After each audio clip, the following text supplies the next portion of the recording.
या घटकामध्ये काम करताना सर्वांचं योगदान आहे, सर्व जाती धर्माच्या घटकाचं योगदान आहे. प्रत्येक वेळेस तोच पाडा मी वाचित बसणार नाही, पण माझ्या मनोगतात पण मी आज बोललं पाहिजे की सर्व जाती धर्माच्या लोकांनी मला मतदान केलंय. कुठलीही जात अशी नाही. मी विशेष सांगणार आहे, केज तालुक्यातल्या 1-2 गावाचं सॅम्पल. कोणी म्हणतंय एखाद्या विशिष्ट जातीवर प्रक्षेप टाकला जातोय आणि सांगितलं जात आहे की या विशिष्ट जातीमुळे आमचा पराजय झाला. पण मी असं म्हणणारा कार्यकर्ता नाही की वंजारा समाजाच्या लोकांनी सुद्धा जिम्मेदारीने सांगतोय, देवगाव असेल 2च गावं सांगणार आहे, किंवा वडमावली धैफळ असेल, तिथं दुसरा कुठलाही माणूस नाही. त्या गावाने मला मतं दिलेत. नामेवाडी असेल, गप्पेवाडी असेल, त्या गावाने मला मतं दिलेत.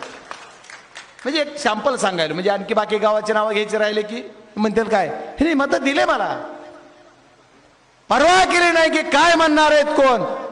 दादासाहेब, तुम्ही लोकसभेच्या निवडणुकीला कोल्हापूरची जिम्मेदारी होती, त्याच्यामुळे मतदानाच्या दिवशी असे आदेश होते, हाना मारा तोडा, पण ताब्यात घेऊन तुम्ही मतदान भारतीय जनता पार्टीच्या आमच्या ताई साहेबाला करा, असं आमच्या भाऊसाहेबांचे आदेश होते. रेकॉर्डिंग आहे. जिम्मेदारीशी बोलतच.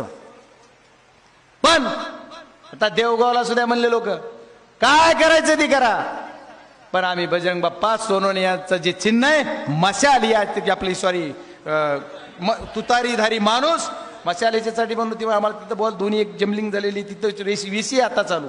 ह्या सगळ्या गोष्टीतून ते जे चिन्ह आमचं आहे तुतारीधारी माणूस, या माणसावरच मतदान दिलं आणि मला खासदार करण्यासाठी त्यांनी सुद्धा वाटा दिला, एक टोपलं टाकलं. आणि या समाजानं केलं नाही, त्या समाजानं केलं नाही.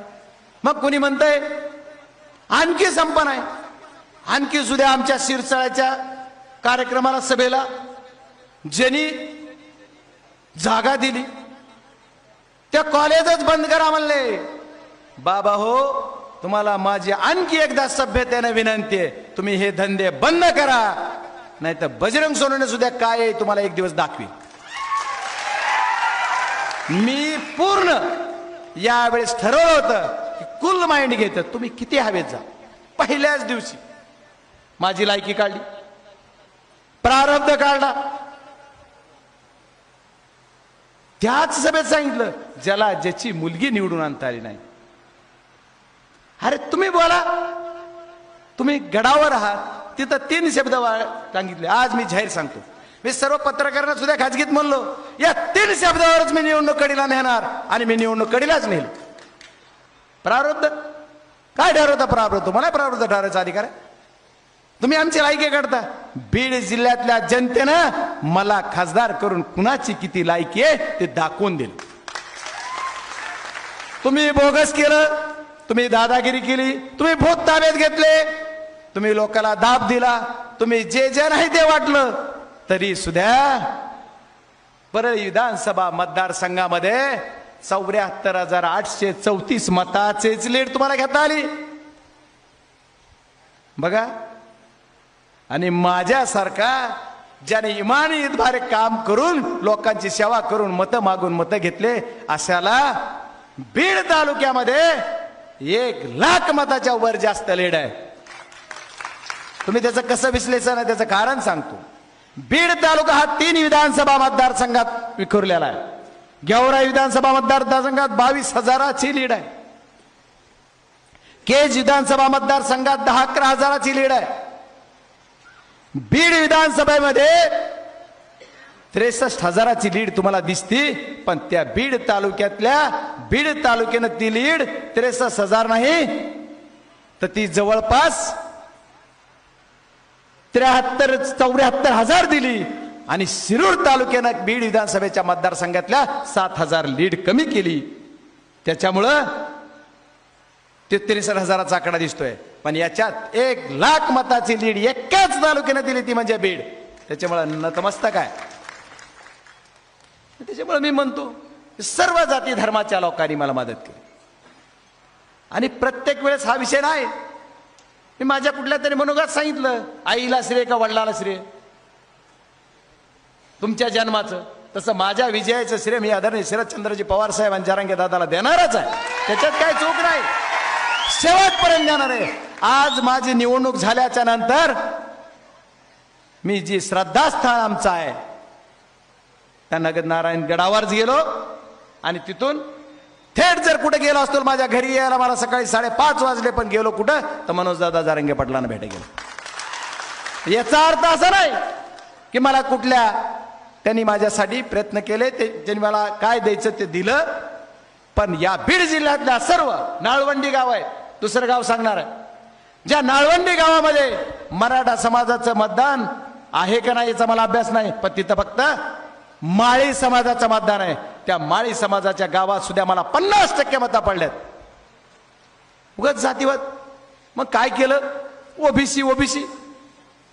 कोण ओबीसी कोण ओपन? तुम्ही जे करतात, तुम्ही जे पेरलं तेच उगवणार.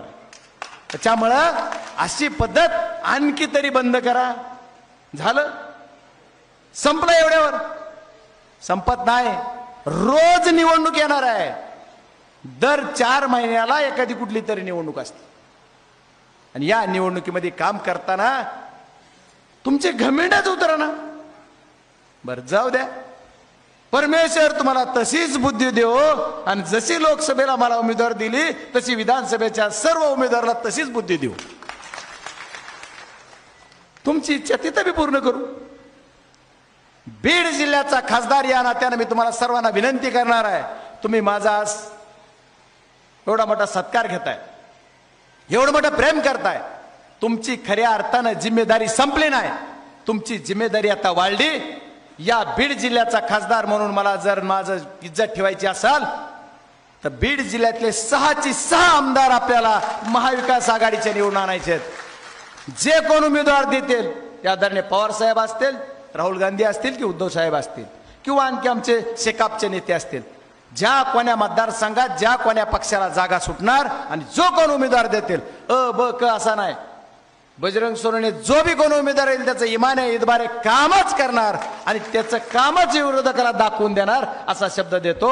आणि तुमच्या सर्वांच्या वतीनं मला सर्वांकडून एक अपेक्षा आहे की येणाऱ्या काळामध्ये आपल्याला केज विधानसभा मतदारसंघाचा, का नाही केज म्हणजे पुढचं मला पुढचं काहीतरी होईल, केज विधानसभा मतदारसंघाचा आमदार आपलाच करायचा आहे, आणि त्याच्यासाठी तुमची सर्वांची ताकदीची गरज आहे. काय श्रेयवाद घेता? कशाचा श्रेयवाद? आणि अधिकाऱ्यांना सुद्धा माझी विनंती आहे की ज्याच्या ज्युडिक्शन मध्ये जे काम येते त्याचं काम त्यालाच करू देत, आणि जी लोकशाही आहे त्या लोकशाहीमध्ये काम झालं पाहिजे.